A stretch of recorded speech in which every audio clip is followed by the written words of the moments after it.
24 Debates.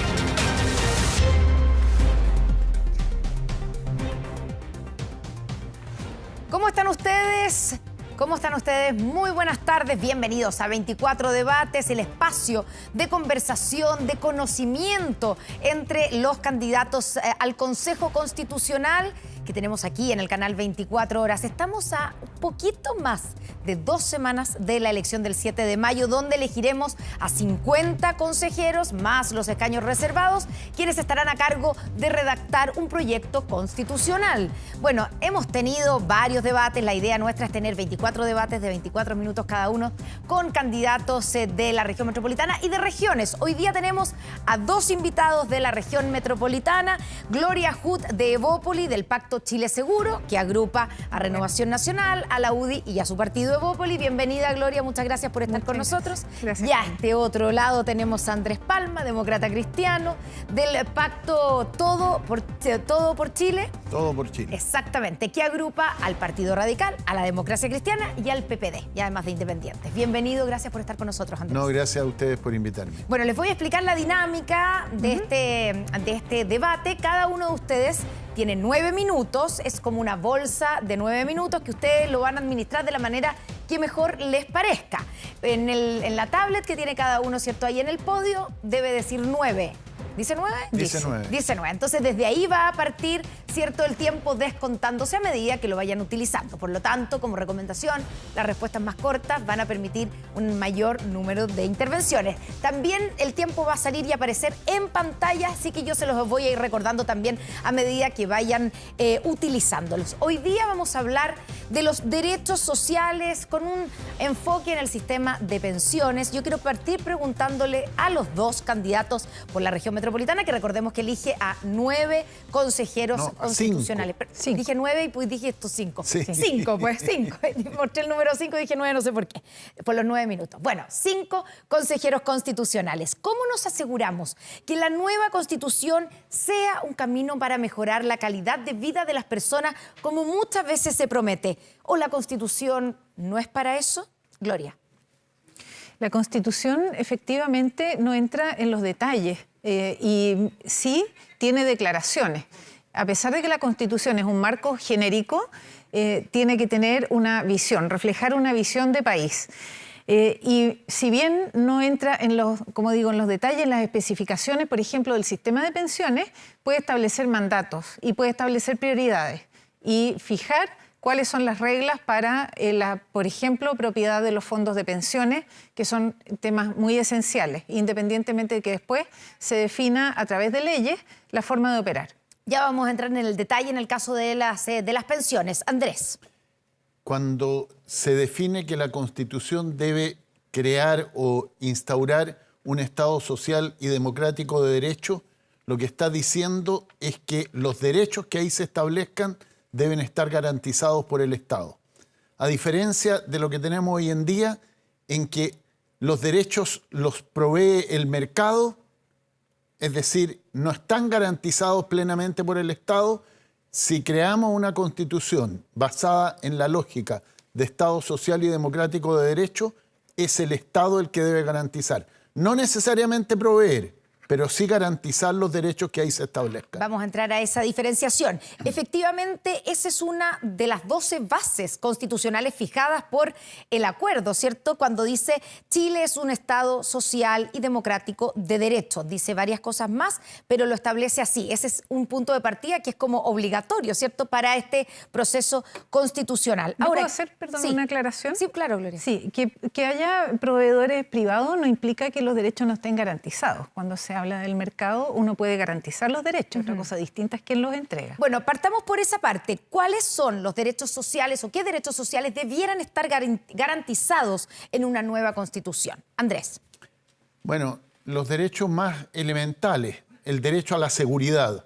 El derecho a la seguridad debiera estar garantizado en la Constitución. Y eso significa que debe proveerse una fuerza pública, en este caso, en Chile, Carabineros, Policía de Investigaciones y Policía Marítima, que garantice la seguridad de las personas. Ese es el primer derecho que debe estar asegurado. el primer derecho. El primer derecho a la que debe estar seguridad, asegurado. más que el derecho a la educación, a la vivienda. Lo que ocurre es que si tú no tienes el derecho a la seguridad, no tienes acceso en calidad a educación, vivienda, pensiones, salud, que son los otros derechos básicos que deben estar asegurados, además del derecho a un medio ambiente sano. Gloria, ¿usted coincide con Andrés o no? Coincido a media. En que la seguridad debe ser el primer derecho garantizado. La en seguridad, Constitución. de hecho, en la Constitución actual dice que la seguridad pública es una obligación que tiene que resguardar el presidente de la República porque facilita el ejercicio de todos los demás derechos.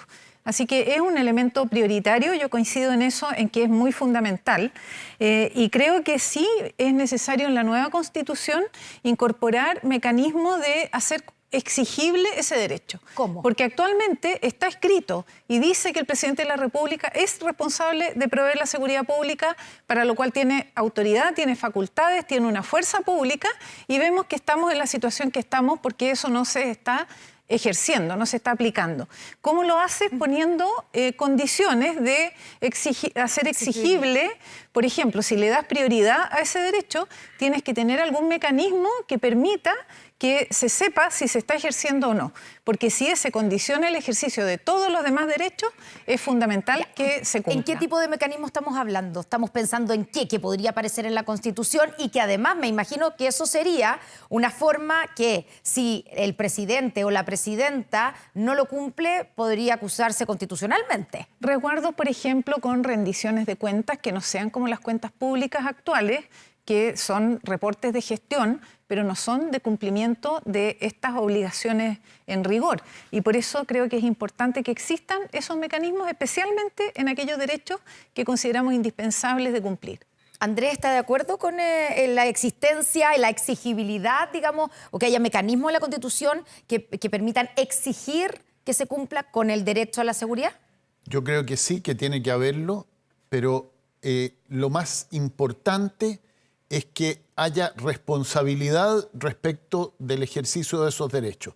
Y eso significa que la policía, carabineros, policía de investigaciones, policía marítima, tienen que responder al presidente de la República o al ministro del Interior o a la autoridad política que corresponda. Y en ese sentido no deben gozar de autonomía, sino que tienen que estar subordinadas al poder político democrático elegido por la ciudadanía. Ahora, ¿eso existe hoy día? Tal como es ahora, exactamente. Ahora hasta existe. por ahí. ¿Por qué? Porque se mandan solo en muchos aspectos. No es la autoridad política la que define los planes operativos de, por ejemplo, de Carabineros. Carabineros ellos distribuyen su personal en los distintos territorios, ellos definen sus formas de actuar y por lo tanto uno no le puede imputar a la autoridad política la responsabilidad por el actuar de la policía permanentemente. Son cosas distintas. A Yo ver. creo que hay un cumplimiento institucional riguroso de dependencia y de jerarquía. A ningún uniformado de ningún tipo se le ocurre traspasar esa barrera. Así que no hay ninguna duda en que sí son subordinados al poder civil. El hecho de que tengan planes operacionales, eso ocurre en todas las fuerzas de orden y de seguridad, y en las Fuerzas Armadas tienen sus planes operacionales, y por eso hay un ministro de Defensa que es del gobierno, del Poder Civil, que supervisa eso. Eso no es secreto dentro de las organizaciones, de las instituciones armadas, por ejemplo, o de las policías. El ministro del Interior tiene acceso a los planes operacionales de Carabineros y el ministro de Defensa a todos los de las Fuerzas Armadas. Así que creo que eso sí se cumple en la Constitución, y si es que hay algo que no se esté cumpliendo en esa forma, habrá que perfeccionarlo, pero actualmente eso está definido por la Constitución. Les quiero preguntar sobre los otros. Ya hablamos del tema de la seguridad, ¿cierto? Pero ¿cómo garantizamos o cómo hacemos, digamos, cómo debiera comprometerse la nueva Constitución con derechos como la educación, la salud, la protección del medio ambiente, la previsión y la seguridad social? ¿Qué grado de garantía debe entregar la Constitución, una futura Constitución, sobre estos derechos, Andrés? Por ejemplo, en el sistema de pensiones, yo creo que hay que garantizar una cierta relación entre la remuneración de los últimos años de una persona que está trabajando y la pensión a la que va a tener derecho. ¿Garantizarle, digamos, una especie de tasa de reemplazo? Claro. Una determinada tasa de reemplazo. Así como José Piñera dijo que con el actual sistema previsional la gente iba a tener un reemplazo del 70% de su remuneración, que eso sea garantizado por el sistema previsional que exista. ¿Y eso se hace por Constitución, no por una ley? Lo que pasa es que si queda garantizado en la Constitución, todos estamos obligados a dictar las leyes que hagan que eso se cumpla. Y yo creo que eso es muy importante porque hubo una promesa de pensiones del 70% de la remuneración y las pensiones son el 20% de la remuneración y no alcanzan para nada. Y el actual sistema no sirve para garantizar una pensión digna a los chilenos. Entonces, tenemos que garantizar y tenemos que poner indicadores. En la medida en que ponemos indicadores, todos sabemos qué es lo que podemos exigir. En la medida en que no tenemos indicadores, no sabemos qué es lo que podemos exigir. Gloria, ¿se puede hacer eso, según usted, en la Constitución? Las pensiones son bajas por distintas razones, no porque no esté escrito en la Constitución. Dado la estructura laboral y de cotizaciones de las personas, aunque hubiera estado escrito en la Constitución, posiblemente tendríamos el mismo problema. Creo que en la Constitución sí hay que exigir por ejemplo, nivel de vida, un estándar más bien conceptual. Poner esas condiciones pensando que la Constitución tiene que cubrir décadas en adelante puede ser restrictivo. Yo creo que sí tiene que haber, por ejemplo, algún mandato para definir en un plazo acotado cuál es el estándar que vamos a considerar adecuado para una vida digna cuando las personas jubilan.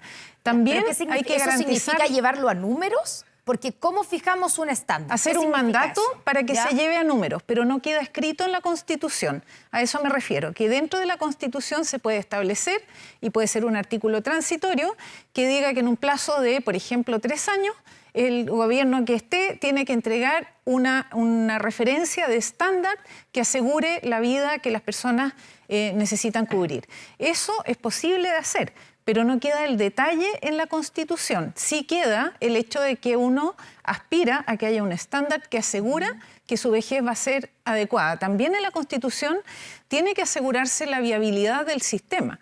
Uno no puede prometer cosas que después no se van a poder cumplir. Y yo creo que eso es un compromiso que sí tiene que estar en la Constitución. Cuando uno ve la proyección de población, vemos que la población que va a estar trabajando en 20 años más es menos que la que va a estar jubilada. Y si uno descansa en esa dinámica natural, posiblemente se va a producir un déficit. Eso va a ocurrir en el futuro. Lo que uno deja antes son las condiciones para prevenir y para ir corrigiendo en el tiempo que esos desajustes se corrijan, por ejemplo, con aportes fiscales mayores. Les quiero recordar el tiempo que tienen. Al tiro le doy la palabra a Andrés. 3 minutos con 55 segundos le quedan a Gloria Hood. A Andrés Palma le queda bastante más. A 5 minutos con 25 segundos. Así que le doy la palabra. ¿Está de acuerdo, Andrés, con la propuesta que hace Gloria Hood acerca de establecer o que en la Constitución se establezca un nivel, un estándar de vida de la persona después de ser jubilada? ¿O usted insiste en que debe haber un guarismo, un número de reemplazo que debe tener la jubilación y que debe estar ese guarismo escrito en la Constitución? Puede ser un estándar, no necesariamente un guarismo. En todo caso, si hubiera un estándar o un guarismo, el actual sistema de pensiones hubiera tenido que haberse cerrado hace muchos años porque no cumplió con ninguna de las expectativas que le fijaron. Ya, ahora entremos a ese tema, porque ya que la Constitución evidentemente se tiene que hacer cargo de muchos temas, ¿cierto? Y entre ellos está el de la seguridad social. ¿Debería la Constitución mantener la cotización previsional como propiedad individual o avanzar hacia un modelo mixto o solidario? ¿Debiera también quedar eso establecido a nivel constitucional, Andrés? Yo creo que a nivel constitucional debe estar establecido que el sistema de protección social... De seguridad social, claro. Es lo que debe quedar establecido en la Constitución. Si los proveedores del sistema de protección social son privados o son públicos, es un tema para mí secundario. Pero lo que sí debe quedar es que el sistema de protección social debe garantizar a todos determinados estándares. Y eso significa necesariamente solidaridad en una sociedad tan desigual como la chilena. Ya, pero una cosa son los proveedores, digamos, quién provee, si hay AFP, si no hay AFP, usted dice que eso debiera quedar como materia de ley. Pero el hecho de establecer si los fondos previsionales son de propiedad de las personas, de propiedad individual, o en realidad es un modelo mixto o un modelo solidario, ¿eso no debiera quedar escrito en la Constitución? No, porque podemos modificar eso a lo largo del tiempo. Si nosotros quisiéramos que solo fueran fondos de impuestos personales administrados por privados, como es hoy día. Capitalización individual, porque claro. es un impuesto que uno está obligado a pagar, pero se lo paga un privado para que se lo administre. Si solo ocurriera eso, no tendríamos garantizado el nivel de pensiones digno para todos los chilenos. Ese sistema no funciona. Gloria. Nosotros somos partidarios de la propiedad de los fondos y ¿Garantizados en la Constitución? sí, como O sea, que propiedad, salga en la Constitución que los fondos las son... personas tienen el derecho sobre sus fondos de pensiones y a decidir quién se los administra y cómo. Eso nos parece que es un derecho básico. Eso no significa que solamente tengamos cuentas de capitalización individual. Puede haber un componente solidario y ese componente solidario puede ser o voluntario o un aporte del Estado. Tenemos que ver cómo, por eso hablaba de esta proyección. Sí. En el futuro va a necesitar de todas maneras aporte estatal para garantizar ese estándar que queremos que todas las personas tengan para vivir tranquilos. Ahora, Si es un aporte del Estado, eso no es propiedad privada. Entonces resulta que los fondos de pensiones, o sea, si yo hago un ahorro personal, es propiedad privada. Ya, pero pero que si eso es un sí. aporte del Estado, no es propiedad claro, privada. pero es que se puede hacer Para el esa fondo distinción. solidario. Una parte que sea capitalización individual, que es hoy día, pero hay otra parte hoy día que también la aporta el Estado. Por eso, la pensión garantizada universal, por ejemplo. Si yo capitalizo mi propio ahorro, ¿Sí? eso es mío. Sí. Y nadie discute al respecto. Pero si la pensión y el sistema de pensiones tiene un aporte del Estado, eso no es propiedad privada. No, eso iría a un fondo solidario. Eso es lo que digo yo, que cuando sea necesario ese complemento, el Estado tiene que estar presente. Ahora, mientras estamos, o ustedes, si es que salen electos, van a estar, digamos, discutiendo y redactando esta nueva Constitución, vamos a tener en paralelo, ¿cierto? Va a estar la discusión de la reforma previsional. Van a ir, para bien o para mal, digamos, las cosas probablemente van a ir en paralelo. Entonces quiero preguntarle, ¿qué debería cambiar o ceder el gobierno en su reforma para lograr un acuerdo y concretar? Porque todos estamos de acuerdo en la urgencia de tener una reforma previsional, ¿cierto? Como que nadie debate eso, o nadie lo discute. Pero el gobierno sabe que su reforma, la que tiene actualmente y la que presentó hace algunos meses, no tiene los votos. Eso también lo sabe la ministra Jara y lo ha dicho. ¿Qué debiera ceder el gobierno en ese proyecto para lograr un acuerdo y para lograr sacar adelante esa reforma? Gloria. La flexibilidad en los prestadores, porque el gobierno lo que plantea es que exista una única entidad del Estado que administre todos los fondos de pensiones. Nosotros creemos que las personas se benefician si tienen posibilidades de elegir y puede haber algún prestador del Estado y muchos prestadores privados con distintas modalidades, una mayor flexibilidad y que sea la persona la que decide sobre sus fondos. Creo que ese es un elemento muy importante y lo otro es cuánto del aumento, que todos estamos de acuerdo en aumentar la cotización, va a capitalización individual y cuánto va a un fondo solidario. Andrés. Yo creo que todos tienen que ceder. Llevamos 3 gobiernos, la presidenta Bachelet presentó un proyecto de reforma y el Congreso no lo despachó. El presidente Piñera presentó un proyecto de reforma y el Congreso no lo despachó. El presidente Boric presentó un proyecto de reforma y tal vez el Congreso no lo despache. Yo digo, aquí todos tienen que ceder porque las pensiones son miserables y no pueden seguir siendo así. Hay una obligación moral del Parlamento, del gobierno, de los partidarios del gobierno y de la oposición de llegar a un acuerdo. Ya, pero por ejemplo, en lo que plantea Gloria Huth acerca del 6%, ¿cierto? Hay un acuerdo lo que se ha planteado es que hay un aumento de la cotización de ese 6% que va a cargo del empleador. ¿A dónde debiera ir ese 6%? ¿Debiera ser 3 y 3, por ejemplo, 3 a cuentas individuales y 3 a un sistema solidario, que era el proyecto que en algún minuto hizo el expresidente Sebastián Piñera? ¿O debiera ir, como los que sostiene el gobierno actual, completamente a solidaridad? Lo que necesitamos es que mejoren las pensiones. Sí. Hay que hacer el cálculo y ver cuál es el sistema que mejora las pensiones de más chilenos. Porque si hay un poquito de solidaridad, entonces algunos van a tener que ceder.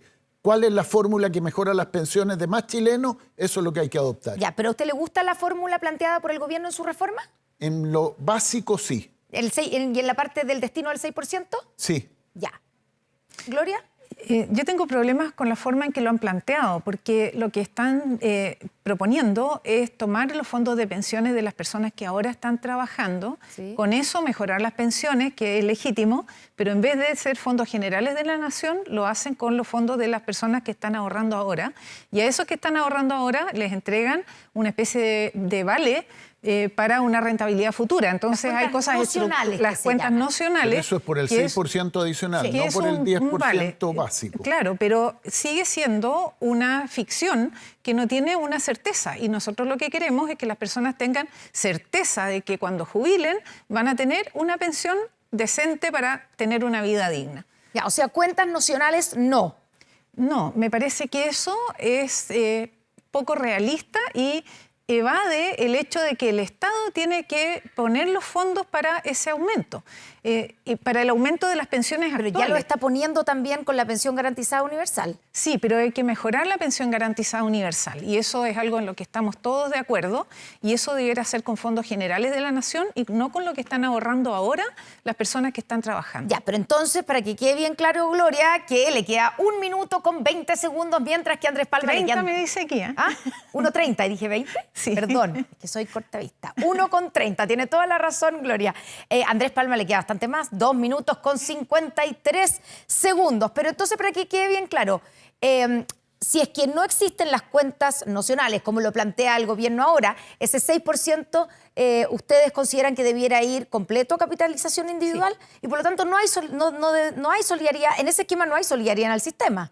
O sea, la solidaridad la pone el Estado solamente. Exactamente, sí. Ya, no el resto de todos nosotros. Bueno, eso es parte de la discusión. Nosotros estamos planteando esto, pero como decía Andrés, el presidente Piñera propuso que fuera 3 y 3. Sí. Que fuera 3 a la cuenta individual y 3 a la ¿Y eso tampoco estarían a lo dispuestos solidario. ustedes? Habrá que conversarlo, pero lo que estamos planteando ahora es 6 a la cuenta individual porque parte importante del rechazo tuvo que ver con que las personas querían la propiedad de su fondo de pensiones. Claro, lo que pasa es que ese 6% supuestamente es distinto a la capitalización individual del 10%. Pero ya, Andrés, frente a esto, las cuentas nocionales, ¿a usted le parece una buena forma de solidaridad? Eso que hoy día, en el fondo, se le cargue a la gente que hoy día está cotizando, la mejora de la gente que está jubilando.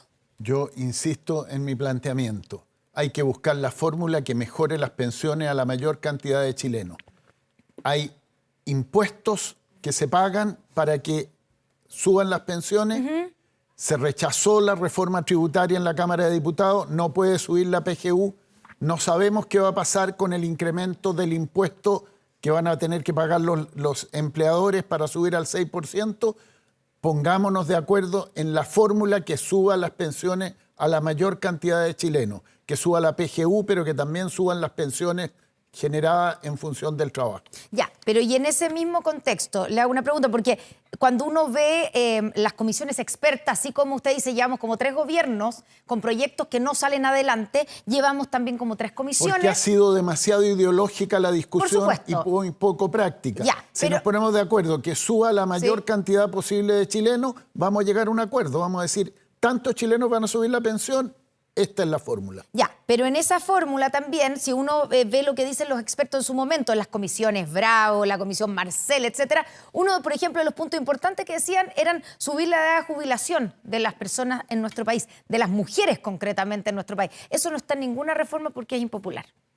Entonces, si uno se pone práctico de cómo subir las pensiones, también tendría O sea, tendría que hacer caso a eso que dicen los... Tú me preguntaste por las fórmulas que están en Sí. discusión. Si yo fuera el que propusiera una fórmula, subiría la edad de jubilación y subiría no al 6, sino al 20% la cotización que corresponde. Mira, Gloria, ¿está de acuerdo con eso? Eso es lo que tienen los países europeos. Sí, es verdad. Tienen el 20%. Bueno, eso era lo que preguntémosle a tenía. Macron, que lo eso es lo que tuvieron. tiene, eso es lo que tiene el sistema antiguo. Las personas que todavía están en el sistema antiguo tienen el 20% y es menos que lo que tienen las Fuerzas Armadas. Esa es una ¿Gloria? discusión bien compleja Sí. porque la expectativa de vida de la población crece y sigue creciendo y va a seguir creciendo. Así que esa es una ecuación que hay que resolver con harta cabeza y proyectándolo bien. Por eso yo le pongo tanto énfasis a proponer un sistema de pensiones que sea viable en el largo plazo. Ese es un desafío grande que tiene que quedar bien amarrado en la Constitución. Ya, pero usted está de acuerdo en que el 10% es demasiado poco, obviamente se tendría que haber reajustado hace muchos años y no se hizo, pero el 18% también, o sea, el 16% al que estaríamos llegando también sigue quedando corto pensando en precisamente las proyecciones de vida que tenemos hoy día los chilenos. Sí, no son directamente comparables los casos entre todos los países porque tienen estructuras laborales además y de remuneraciones distintas. Y creo que por eso es importante prever en la Constitución la viabilidad. Vuelvo al punto en que todo esto es posible de proyectar, de estimar. Yo me dediqué mucho tiempo a hacer esos modelos de simulación. Hay variables que son muy concretas, como la población. Uno puede anticipar cómo va a evolucionar la población y puede anticipar cuándo se va a necesitar un suplemento. Por eso digo, la Constitución tiene que tener un mandato para hacer un compromiso y entregar una solución que sea concreta de una vez por todas, porque es verdad, se me acabó, lo que dice Andrés, que ha habido intentos y no se ha concretado ninguno. Se le acabó el tiempo a Gloria Hood, le queda todavía 1 minuto con 24 segundos. Andrés Palma, así que obligada a escuchar a Andrés Palma, a Gloria Hood. Quiero preguntarle, le vamos a pedir unos segundos después para Perdón, que... un tema muy pequeño. Supuesto. Yo apoyé una propuesta de una organización de trabajadores que propone un 7% de capitalización individual, un 7% del empleador y un 7% del Estado para el sistema previsional, es decir, un 21% en total. Ya, pero eso no ha visto la luz, esa propuesta. No, pero hay una propuesta de las organizaciones de trabajadores que proponen eso. Ya, y dentro de su propuesta, ¿quién debiera administrar el sistema previsional? Hay 2 elementos en el sistema, hay 3 elementos. Uno es la distribución de los fondos, otro es la recaudación que sea un ente público, a mí me parece lo más eficiente. Ya. Y esos fondos se pueden invertir por múltiples actores. Ya, pero esos actores pueden ser fondos de inversión, digamos, se pueden licitar, porque ahí es donde vienen los problemas. ¿Puede ser una AFP? Sí, puede ser una AFP que administre fondos, sí, ¿por qué no? Ya, o sea, no se soluciona el problema, digamos, con terminar con las AFP. No se soluciona el problema con terminar con la AFP, además que van a seguir administrando el 10% porque estamos en una realidad. La realidad es que el 10% se va a quedar. Ya, y le pregunto otra cosa, entonces, ¿AFP estatal sirve de algo? Debiera servir de algo, puede poner algo más de competencia, pero si recaudamos todo por una sola mano, puede que no tenga sentido una AFP estatal porque el gran costo de administración que tienen la AFP y que la hacen cara y poco rentable para los beneficiarios del sistema es su estructura comercial. Ya, ahora, si hay algo que se le ha salvado, digamos, que se ha destacado de las AFP, es la rentabilidad de los fondos, no precisamente los 2 últimos años, pero de la inversión de los fondos. Sí. Por eso, que ellos no recauden, pero que inviertan. Ya, o sea, podrían seguir, en su idea, podrían seguir ellos mismos. Son buenas administradoras de fondos de inversión. Perfecto. Le quedan pero no son buenas otorgantes de pensiones. Ya, perfecto, entiendo el punto. 4 segundos le quedan a Andrés Palma. Señorita directora, ¿le podemos dar un segundo para que Gloria Hood pueda responder? Primero, fin a las AFP y quién debe administrar. 10 segundos, Gloria, no le vamos a dar más, me dicen aquí. Ya. Fin a las AFP y quién debiera administrar el sistema previsional. ¿Y si está de acuerdo con esta fórmula que plantea Andrés Palma? Yo creo que es una oportunidad para revisar el sistema de pensiones en Chile profundamente. Me parece que eso hay que hacerlo. Y si significa fin a las AFP, será, pero creo que el modelo de gestión y administración es indispensable tenerlo porque necesitamos rentabilidad de los fondos. Terminado el tiempo adicional de Gloria Hood. Andrés, le quedan 4 segundos. Más 10. A ver. No se queda atrás. Ya. No, no cabe ninguna duda que el sistema de pensiones que existe en Chile no funciona. Las pensiones no son suficientes. La gente se jubila por la AFP con pensiones de 20.000 pesos, de 50.000 pesos, de 200.000 pesos, que son absolutamente insuficientes para una vida digna. Por lo tanto, hay que cambiar el sistema y yo vuelvo a insistir, 3 intentos, 3 gobiernos, pónganse de acuerdo técnicamente en mejorar las pensiones de los chilenos. Tiempo adicional y todos los tiempos. Andrés Palma, Gloria Huth, muchas gracias por estar con nosotros en este debate. Mañana nos encontramos en otro debate con otros candidatos o candidatas aquí en 24 Debates. ¿Ya sabes quién es tu candidato o candidata al Consejo Municipal? Bueno, un equipo de... No es Consejo Municipal. Dije Consejo Municipal, estoy diciéndolo todo mal y Andrés Palma va y me corrige, toda la razón. Consejo Constitucional. Sí. Ya, ahí lo dije bien, ¿cierto? Sí, y hay que decir además que voten por el B8. Ya, entonces No, yo por pues el sí. E25. Ya, lógico, pues aquí tiene que ser justa la situación, cada uno promoviendo su lista y su número en la lista. Un equipo de 24horas.cl contactó a los candidatos y candidatas y les realizó una serie de preguntas, 9, para que dieran a conocer sus ideas y propuestas de cara al nuevo proceso constitucional. La idea es que la gente vaya a votar informada el día 7 de mayo. Así que todas estas respuestas quedaron plasmadas en una plataforma web donde por región o por nombre podrás encontrar las opciones de tu zona y así conocer a tu candidato y votar informado e informada junto a 24horas.cl. Son las 7 de la tarde con 1 minuto y ya estamos atrasados, así es que muchas gracias por estar con nosotros, que tengan una muy buena tarde y muchas gracias a los dos candidatos. Mucha suerte el próximo 7 de mayo. Gracias. Gracias.